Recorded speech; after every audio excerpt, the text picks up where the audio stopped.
કે એકવાર એક રાજા હતો અને એ રાજાને દાન કરવા બહુ જોઈએ, પણ દાન કરવાનો છે સમય રાખેલો હતો.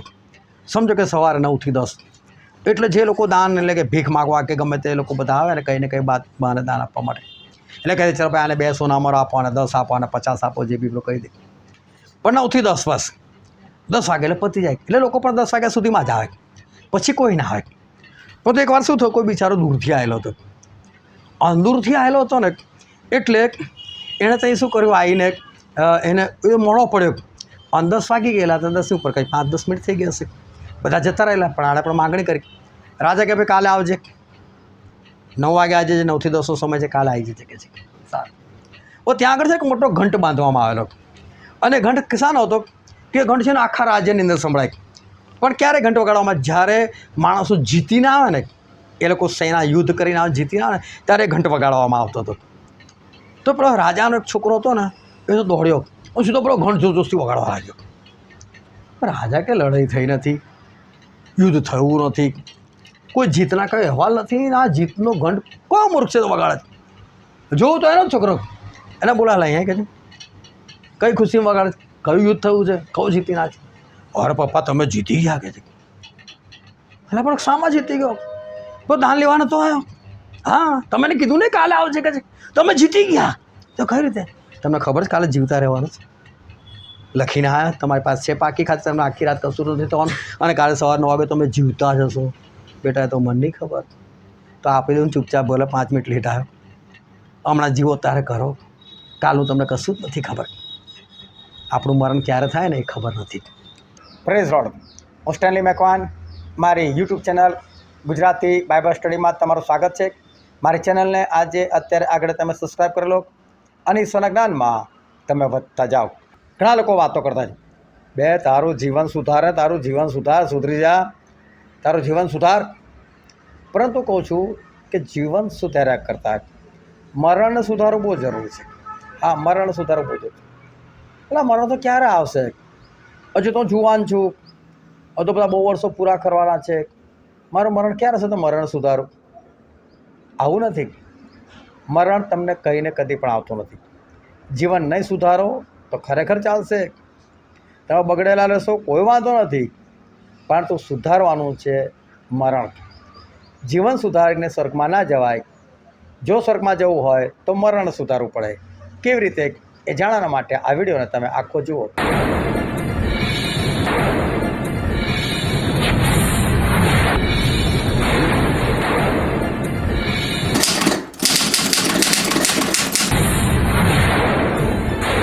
હાલેલુયા.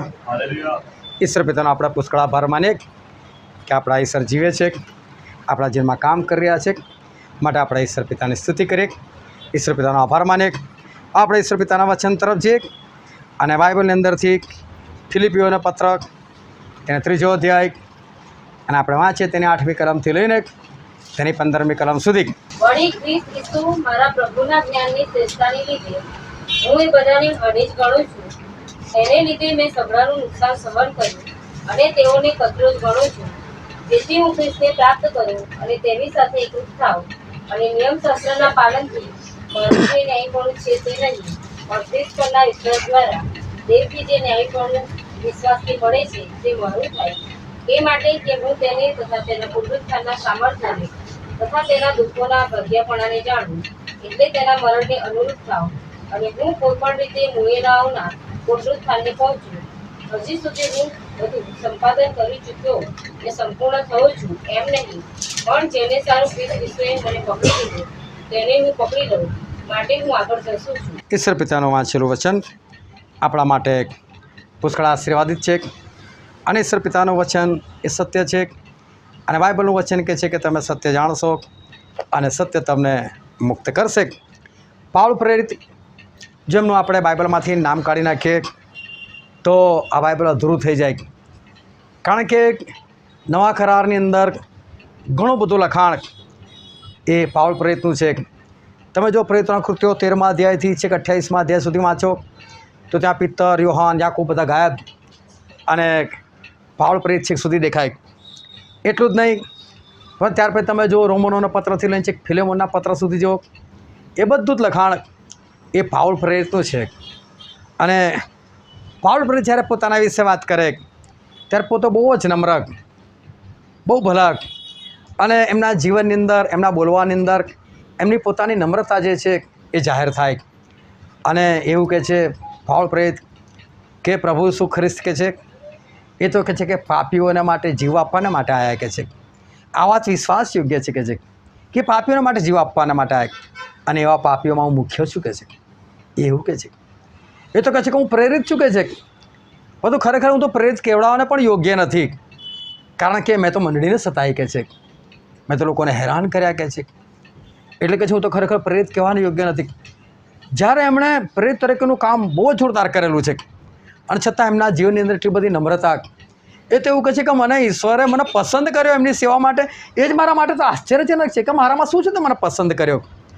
એટલે પાઉલ પ્રેરિતની જે નમ્રતા છે એ એમના પત્રોની અંદર એમણે જે લખાણ લખેલું છે એનાથી આપણને ખબર પડે છે. પરંતુ આ પાઉલ પ્રેરિત એ ખરેખર પહેલાં એક આતંકવાદી જેવા જ હતા.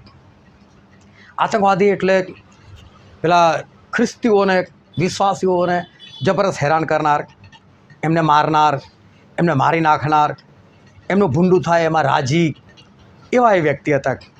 અને એમને જ્યાં જ્યાં ખબર પડે ને કે અહીં ખ્રિસ્તીઓ છે, વિશ્વાસીઓ છે, એટલે મારવાના માટે પહોંચી જ જાય.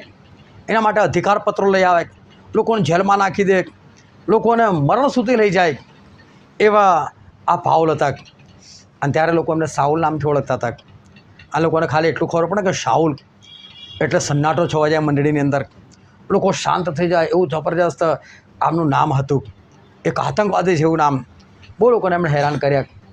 સ્ટીફનને જ્યારે પથ્થર મારવામાં આવેલા ત્યારે સ્ટીફનને ખરેખર પથ્થરે મારવો જોઈએ કે ના મારવો જોઈએ, એની જે સંમતિ લેતા હતા એમાં આ સાઉલની સંમતિ લેવી જરૂરી હતી. અને એમાં સંમતિ આપે, હા મારી નાખો ને કે જેમાં શું છે. પરંતુ જ્યારે હું આ વાત કરું છું ત્યારે અભ્યાસીઓ એવું કહે છે કે સ્ટીફન અને પાઉલ એ તો મિત્ર રહી ચૂકેલા હતા, બેઉ સાથે ભણતા હતા એમ, અને છતાં પણ એણે પોતાના મિત્રને મારવા માટે મારી નાખો કે છે.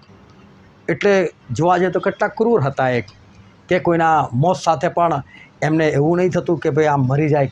અને જ્યારે લોકો એમને પથ્થર મારતા હતા, ચારે બાજુ લોકો પથ્થર મારતા હોય, અને ત્યારે જે લોકો પથ્થર મારતા હતા એ લોકોના કપડાં આ સાઉલ એ સાચવતા હતા. એવા આ સાઉલ હતા. પરંતુ એક દિવસ એ દમસ્ક જતા હતા, ત્યારે પણ આ જ ઈરાદાથી, આ જ કામથી, બસ મારે ખ્રિસ્તીઓને મારવા છે, એ લોકોને જેલમાં લઈ જવા છે, એ લોકોને મારી નાખવા છે, એ જ હેતુથી જતા હતા. અને એવા સમયે ભર બપોરે આકાશમાંથી એક પ્રકાશ આવ્યો, અને એ પ્રકાશ એટલો બધો ભારે હતો કે શાઉલની આંખો અંજાઈ ગઈ, આંધળી થઈ ગઈ, અને તો એકદમ પડી ગયા નીચે. અને એવા સમયે પ્રભુ ઈસુ ખ્રિસ્તે એમની સાથે વાત કરી, એ શાઉલ, શાઉલ તું મને કેમ સતાવે છે કે છે. અને ત્યારે શાઉલ એવું કહે છે કે પ્રભુ તમે કોણ છો જેને હું સતાવું છું કે છે. એટલે એમને તો એવું લાગ્યું હું તો કોઈ સતાવતો નથી, હું તો બધું સારું કરું છું, હું તો ઈશ્વરની સેવા કરું છું, અને કંઈથી હું કોઈને સતાવનાર. પ્રભુ તમે કોણ છે કે છે, તમે કોણ છો, કોણ સતાવી રહ્યો છો. તો કે હું ઈસુ છું જેને તું સતાવે છે.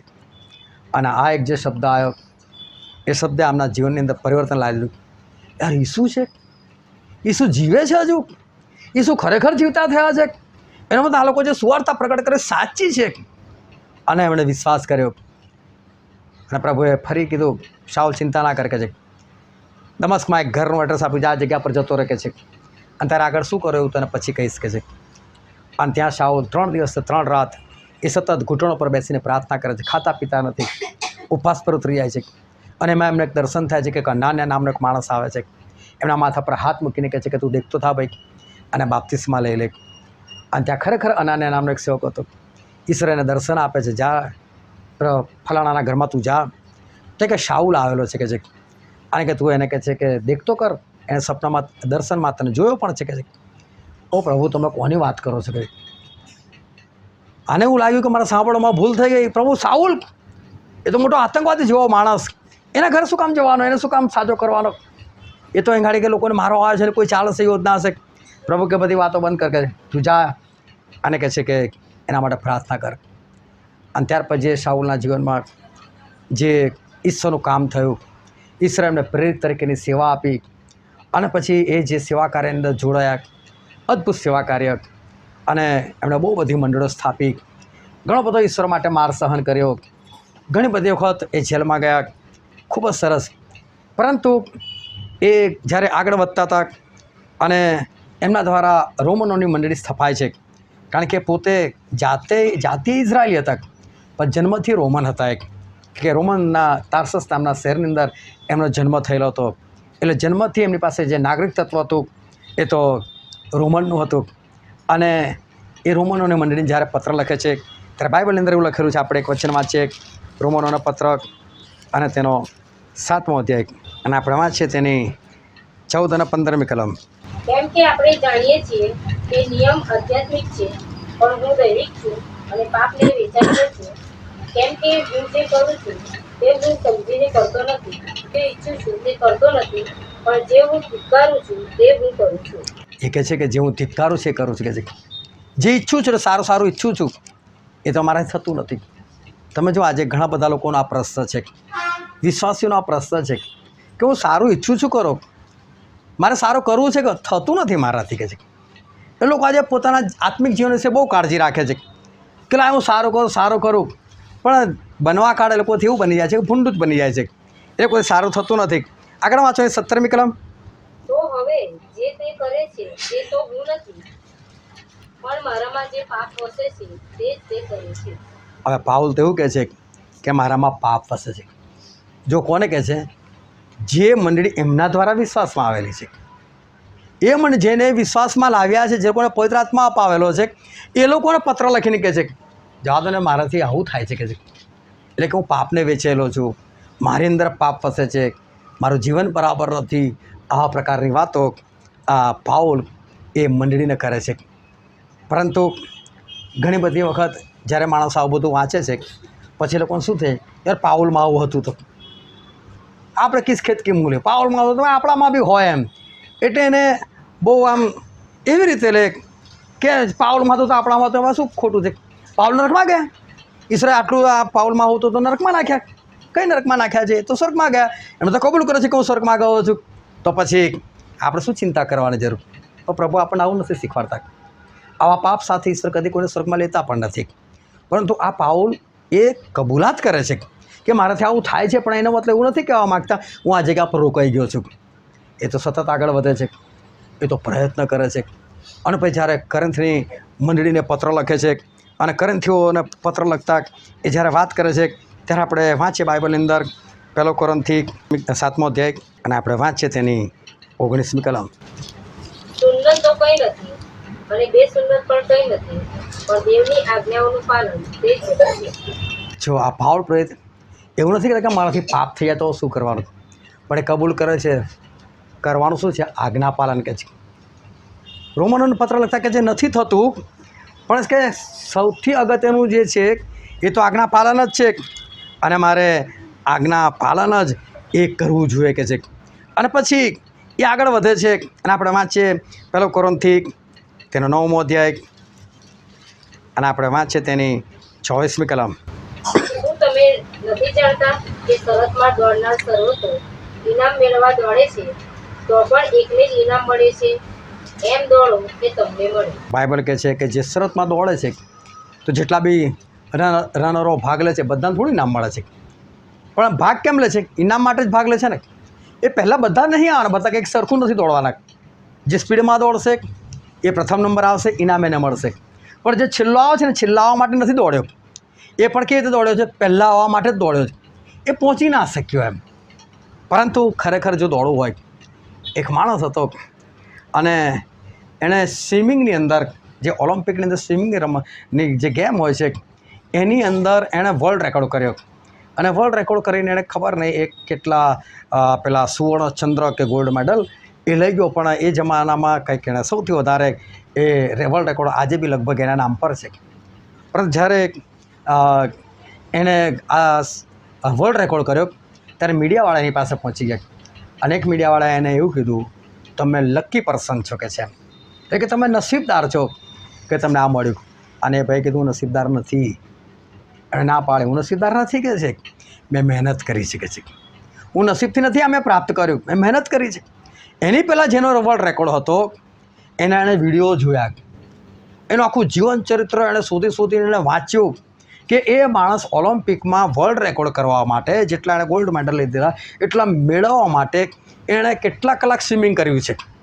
એણે જાણ્યું અને એને તો એનો રેકોર્ડ તોડવો હતો, એટલે મારે એનાથી વધારે કરવું પડશે.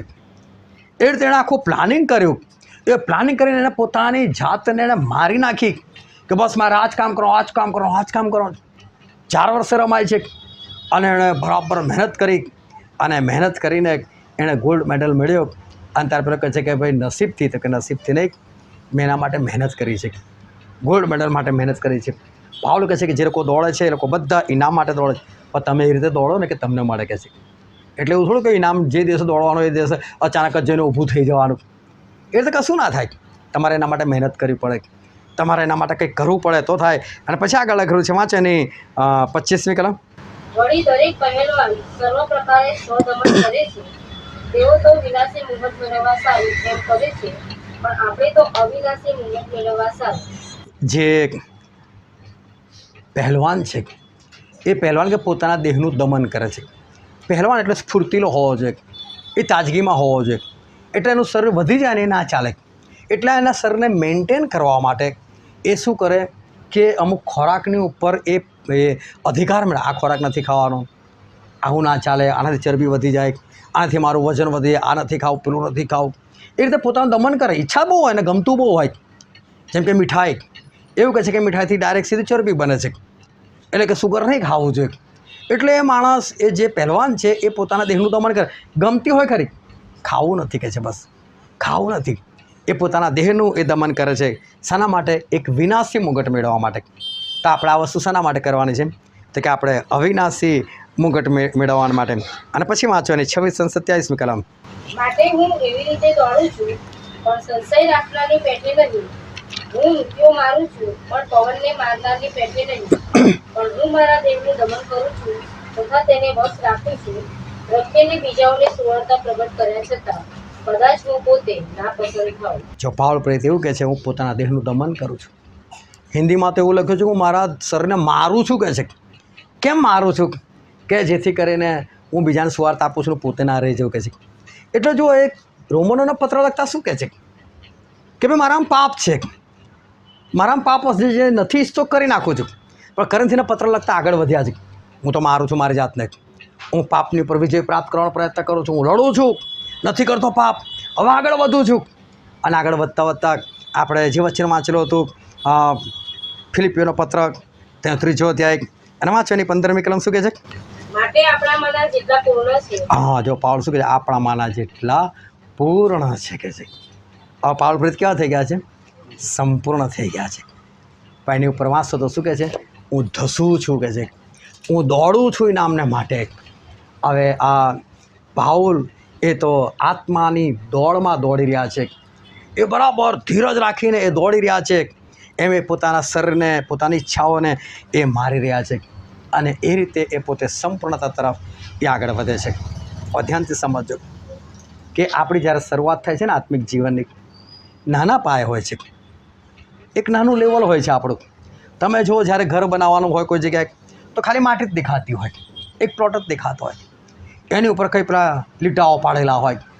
અને પછી ધીરે ધીરે ખોદકામ શરૂ થાય અને પછી ધીરે ધીરે ઈંટો મૂકવામાં આવે, પિલ્લરો બનાવવામાં આવે. એને બનતા કાં 4-5 મહિના નીકળી જાય, પણ બની જાય ત્યારે કેટલું સરસ લાગે. પણ શરૂઆત કેવી નાની હોય.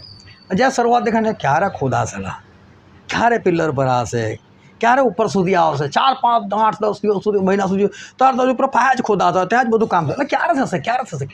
અને પછી એવું ફટફટ બનવા લાગે, ખબર પણ ના પડે. પરંતુ કોઈ પણ કામની શરૂઆત હંમેશા નાની હોય. આત્મિક જીવનની આપણી શરૂઆત પણ બહુ નાના પાયા હોય, પણ તેનો મતલબ એવો નથી કે તે બેસી રહેવાનું છે. એટલે પ્રભુ સાહેબ આપણને કીધું છે કે તમારો વિશ્વાસ એ રાઈના દાણા જેવો હોવો જોઈએ, જેટલો નહીં. રાઈના દાણા જેવો, કે રાઈનો દાણો જ્યારે જમીનમાં પડે છે ત્યારે એનો છોડવો બને છે અને ધીરે ધીરે એ ઝાડ બને છે. એટલું મોટું વિશાળ ઝાડ થાય છે કે પક્ષીઓ ત્યાં માળા બાંધે છે અને વંચર પશુ આવીને એની છાયામાં બેસે છે. એટલે કે તમે રાઈના દાણા જેટલાથી શરૂઆત કરો તમારા વિશ્વાસની, પણ તમારો વિશ્વાસ એટલો બધો વધવો જોઈએ કે વિશાળકાય ઝાડ બનવું જોઈએ. કોઈ જગ્યા પડી રહેવાની જરૂર નથી, આપણે આગળ વધવાની જરૂર છે. પણ તો આગળ વધવાના છે ને 2 રસ્તા હોય. એક રસ્તો આ છે જે પાઉલ પ્રેત અપનાવ્યો, દોડો નિશાન પાછળ, કરો મહેનત, કરો પોતાની ઈચ્છાને દૂર, કરો પોતાના શરીર સાથે એવો વ્યવહાર કે શરીરને મારો, કરો ઉપવાસ, આત્માને આગળ વધારો, વધારે બાઇબલ વાંચો, વધારે દોડો, વધારે કરો. આ રીતે તમે આગળ નીકળી જાઓ. અને બીજો એક રસ્તો છે બહુ સહેલો સટ. એક જણ કે મારે ફેમસ થવું છે. કાલે સવારે ફેમસ થયું કે છે કઈ કેવી રીતે? અરે આખું શહેર તને જાણી જશે. કઈ રીતે? પોલીસ ચોકી જા, ઇન્સ્પેક્ટરને ફેંટ પકડને 2 થપ્પડ મારી દે. જો કેટલા બધા ન્યૂઝ આવે તારા કે છે ફેમસ છું એક દિવસમાં. આ એક રસ્તો છે આગળ વધવાનો, લોકોને આગળ ફેમસ થવાનો. પાઉલ પ્રેરિતે આત્મામાં આગળ વધવાનો એક રસ્તો અપનાવ્યો. એમણે પોતાની જાતને મારી, પોતાની ઈચ્છાઓને મારી, અને જે અપૂર્ણ હતા એ સંપૂર્ણતા તરફ આગળ વધી ગયા. અને હવે એવું કહેવા લાગ્યા આપણામાંના જેટલા પૂર્ણ છે બીજાની પણ કાળજી રાખીએ. બે ચલો તમે બી મારી જોડે ચલો, તમે મારે જેમ વધો, મારી સાથે દોડો, મારી સાથે આગળ વધો. બીજા લોકોને પણ પૂર્ણ કર્યા. બધો બીજો બી રસ્તો છે. અને બીજો રસ્તો કેવો છે? વાદ વિવાદ કરો, બસ જીભાજોડી કરી નાખો અને વચ્ચેની અંદર સાંભળવાનું મોડું બંધ કરી દો, વાર્તા પતાઈ જાય. બસ કેવું મોડું બંધ કરી દીધું. તમે જોજો કદી પણ ઈશ્વરના લોકો છે ને વાદ વિવાદ નહીં કરે. ઘણી વખત કેવું થાય, મારે પોતાને ઘણી વખત થયું છે. પંજાબની અંદર એકવાર આવી રીતે બાપ્તિસ્મા માટે ચણભણ થઈ ગઈ. એકવાર નડિયાદની અંદર મારે બાપ્તિસ્મા માટે થઈ ગયું. આમ તેમ બોલાવે એવી રીતે કે જાણે જાણવા માગે છે, અને પછી એવો વિરોધ કરે ને બાઇબલની અલગ અલગ કલમો દેખાડે. પછી ખ્યાલ આવી જાય આ તો વાદ વિવાદ કરે છે. એટલે પછી એક જ વસ્તુ કરું, ભાઈ કામ કરો, પ્રાર્થના કરો, હું કશું બોલવા નથી માગતો. કેમ કે આપણે સ્ટોપ થઈ એટલે સાંભળવાનું કેવું લાગે, હરાવી દીધો નાને. હવે પછી 10 જણે વાત પણ કરે, અરે મારી જોડે તો ચર્ચા કરીને ના ટકી શક્યો, મોડું બંધ કરી દીધું, કહી દીધું પ્રાર્થના કરાવો. મને નથી ખબર આવું કોઈને કીધું કે નહીં, પણ એને એવું લાગે એક રસ્તો આ પણ છે. તમે વાદ વિવાદ કરો અને કોઈનું મોડું જે છે તમે બંધ કરી નાખો. અને બાઇબલની અંદર લખેલું છે રોમનોનો પત્ર તેના 14મો અધ્યાય અને તેની પહેલી કલમ. વિશ્વાસમાં જે નબળો હોય તેનો અંગીકાર કરો, પણ શંકા પડતી બાબતોના વાદ વિવાદને સારું નહીં. બાઇબલ શું કહે છે? વિશ્વાસમાં કોઈ નબળો હોય તો એને શું કરો? અંગીકાર કરો. મતલબ એની સાથે તમે સારી રીતે વાત કરો. જો કોઈ વિશ્વાસમાં નબળો છે, સમજો કે તમે વિશ્વાસમાં આટલી ઊંચાઈ પર પહોંચેલા છો, એક તમારું લેવલ બહુ ઊંચું છે અને બીજો વિશ્વાસમાં બહુ નીચો છે, અને તમારે નીચા વિશ્વાસવાળાને જુઓ તો આમ તમારે નીચે ડૂકું કરીને જોવું પડે, અને પેલો તમે જુઓ તો આમ કરીને જુઓ કેટલો વિશ્વાસમાં ઊંચો છે, અને તમે એને તુચ્છ માનો, તમે એને અવગણના કરો. હા આ તો હમણાં આવેલો છે, અને તમને ગમે તેવું સંભળાઈ જાઓ, તમને ગમે તેવું બોલી જાઓ, એ ના ચાલે. જે વિશ્વાસમાં નબળો છે ને એનો હંમેશા અંગીકાર કરવાનો હોય. જે વિશ્વાસમાં હજુ આવ્યો જ છે એ તો બેસાડીને શાંતિ સમજાય, જો બેટા, જો બેટી, આમ કરો તેમ કરો, આવું થાય તેવું થાય. પણ તમે પણ તમે એને બરાબર ખખડાવી નાખો, એને ગમે તો ભૂલી નાખો, તો પેલાને એવું લાગે ખર હું તો હજુ હમણાં આવ્યો છું અને આ તો આટલો મોટો વિશ્વાસ છે, આટલો લેવલ એનું ઊંચું, અરે આવું તો હું નથી બોલતો, આના જીવનમાં કેમ આવું? લોકોને પ્રશ્ન થાય. પણ ધ્યાનથી સમજો કે પાઉલ પ્રેરિત કઈ રીતે આગળ વધ્યા, પોતાની જાતને મારીને. એવી રીતે આપણે આગળ વધવાનું કે બીજાને મારીને બીજાને ચૂપ કરી દો, એ રીતે આગળ વધવાની જરૂર નથી.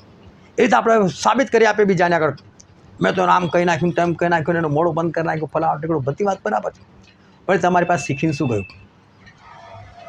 એને તમારી એની પર છાપ કેવી પડી?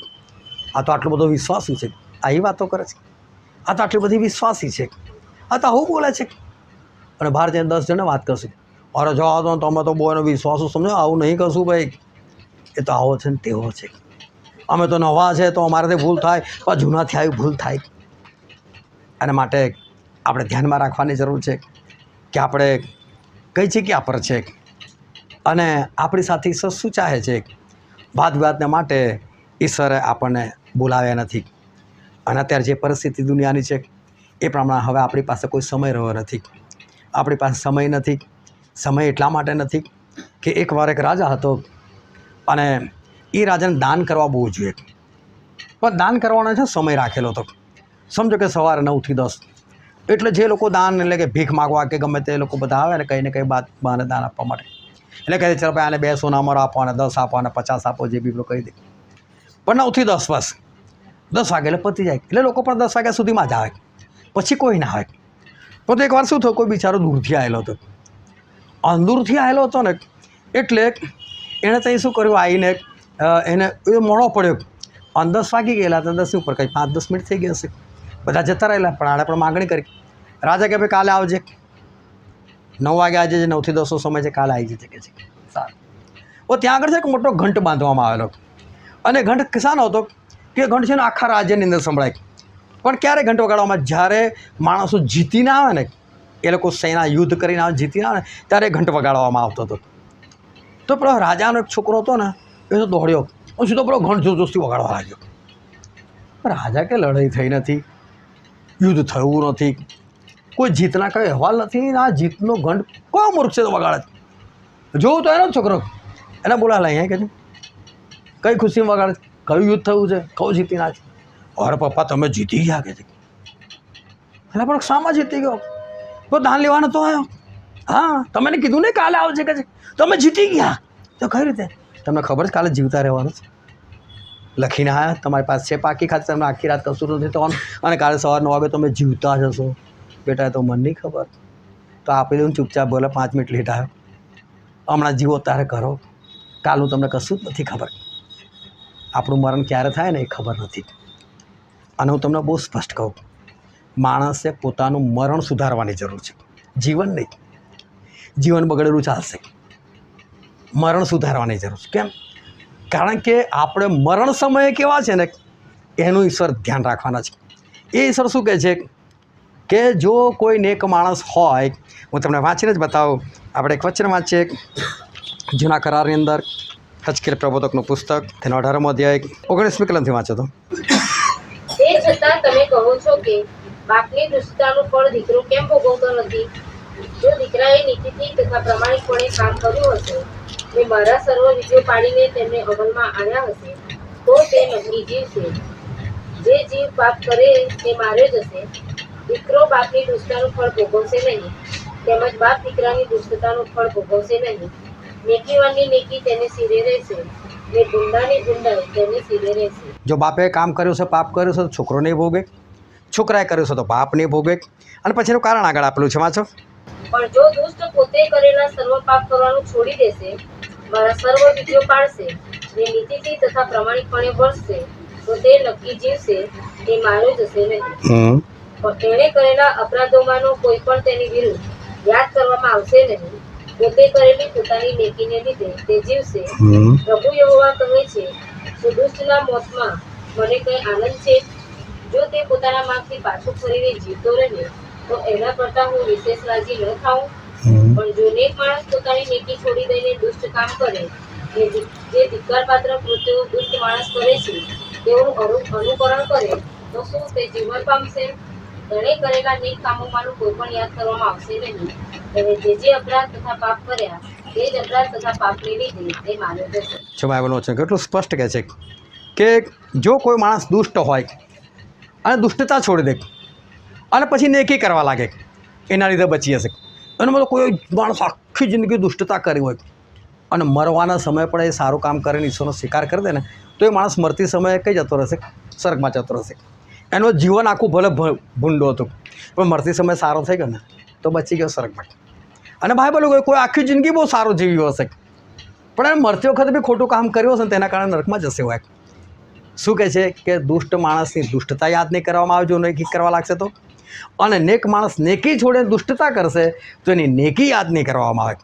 તો એનો મતલબ જીવનને મરણ સુધારવાની જરૂર છે આપણે. અને આપણું મરણ ક્યારે છે આપણને ખબર નથી. અને માટે એવું માનો કે આજે જ મરણ છે, એવું માનો અત્યારે જ મરણ છે. અને આપણે એવી રીતે જીવીએ કે આપણા જીવનમાં કોઈ પણ દુષ્ટ કામ ના આવે. આપણે પાઉલની જેમ આપણી પોતાની જાતને મારીને આપણે આગળ વધીએ, આપણે બીજાને નીચે પાડીને આપણે આગળ ના વધીએ, આપણે કોઈ સાથે વાદ વિવાદ ના કરીએ, કોઈ સાથે જીબાજોડી ના કરીએ, કોઈને નીચે પાડવાનો પ્રયત્ન ના કરીએ, પરંતુ આપણે પોતે આપણી પોતાની જાતને મારીને આપણે ઈશ્વરના માર્ગની અંદર આપણે આગળ વધીએ. અને જેમ પાવલથી સંપૂર્ણ બન્યા એમાં આપણે પોતે પણ સંપૂર્ણ બનીને આપણે ઈશ્વરના રાજ્યના આપણે વારસદાર થઈએ. હાલેલુયા. દરેક જણા આપણી આંખોને બંધ કરીએ, આપણા મસ્તકો ઈશ્વરની હજુરમાં આપણે નમાય. ભલાવો સમય છે કે આપણે પોતાની જાતને તપાસીએ. આ સમય છે કે આપણે પોતાની જાતને આપણે સવાલ કરીએ. ઈશ્વર કહે છે કે તમારા અનેક કામોમાંનું કોઈ પણ યાદ નહીં કરવામાં આવે જો તમે દુષ્ટતા કરવા લાગી જશો તો. અને તમે દુષ્ટ છો અને તમે નેકી કરવા લાગશો, તમારા દુષ્ટ કામોનું પણ કોઈ પણ કામ યાદ કરવામાં નહીં આવે. તમારું મરણ સમયે તમે કેવા હતા એ જ તમારું સ્વર્ગ અને નર્ક એ નક્કી કરનાર છે. અને માટે આપણે જીવનને આપણું મરણ સુધારનાર છે. અને મરણ આજે જ છે, એવી રીતે આપણે સુધરીને ચાલનાર છે. કારણ કે પાઉલે એક વાતની બીક હતી, હું રોજ મારા શરીરને મારું છું કે કદાચ બીજાને સુવાર્તા પ્રગટ કરીને હું પોતે તો નાશમાં ના જાઉં. એ બીક હતી, એના માટે સતત એ સુધારવાની અંદર જીવન જીવતા હતા. આપણે પણ રોજ રોજ સુધારવાની અંદર જીવન જીવીએ. આપણે પોતાની ઈચ્છાઓને મારીને, પોતાના શરીરને મારીને આપણે યોગ્ય રીતે જીવન જીવનાર છે. આપણે અન્યાય નહીં, આપણે પાપ નહીં, પરંતુ આપણે સારા કામ કરનાર છે. આપણે ઈશ્વરના રાજ્યના એ રીતે આપણે વારસદાર બને. અને જેમ પાઉલે કીધું કે આપણામાંના જેઓ પૂર્ણ છે એ પૂર્ણ થઈ ગયા, એમાં આપણે પણ ખરા અર્થમાં આપણે પૂર્ણ બને. ખોટી રીતે નહીં, કોઈને નીચે પાડીને નહીં. કોઈને નીચે પાડી એવું ના કહીએ કે હું તારા કરતાં ઊંચો છું, પરંતુ આપણે પોતાની જાતને મારીને આપણે સંપૂર્ણતા તરફ આગળ વધીએ. પાપથી આપણે દૂર રહીએ અને આપણું મરણ આપણે સુધારી લઈએ. આ વચન સમજવા માટે, ગ્રહણ કરવાના માટે, એ પ્રમાણે ચાલવા માટે પ્રભુ ઈસુ ખ્રિસ્તની કૃપા આપણા દરેક પર થાવ.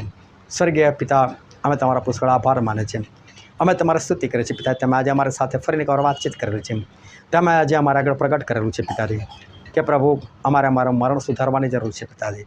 હા પરમેશ્વર પિતા, કારણ કે અમે અંત સમય કેવા હતા એ જ જોઈને તમે અમારો ન્યાય કરનાર ઈશ્વર છો. ત્યાં પરમેશ્વર પિતા, અમે અંત સમય સારા હોઈએ પિતાજી. અમે અંત સમય ભલા હોઈએ પિતાજી. અમે અંત સમય તમારા માર્ગમાં હોઈએ પિતાજી. હા પ્રભુ, આખી જિંદગી અમે સારું જીવીને અમે અંત સમય ખોટું કરીને નાશમાં જનાર ના થઈએ પિતાજી, પરંતુ અમે છેક સુધી અમે સારા બની રહે કે જેથી કરીને અમે તમારા રાજ્યના વારસદાર બનીએ. હા પ્રભુ, તમે અમને કહી શકો કે સારા, શાબાશ, વિશ્વાસુ ચાકર, એવું તમે અમારા માટે કહી શકો, એવા અમે બનીએ. હા પ્રભુ, અમે છેલ્લી ઘડીએ ખોટી રીતે મરનાર નહીં, નકના વારસદાર નહીં, પણ તમે સ્વર્ગના વારસદાર બને તે તમારી પાસે કૃપા માગીએ છીએ. સગળો માન મહિમા તમને એકલાને આપે છે પિતાજી. અમને દરેકને વચ્ચેના પાડનાર બનાવો પિતા, તે કૃપા માગીએ છીએ. અમારા મુક્તિદાતા, ઉદ્ધાર કરતા પ્રભુના પવિત્ર નામમાં અમે માગીએ છીએ. આમેન.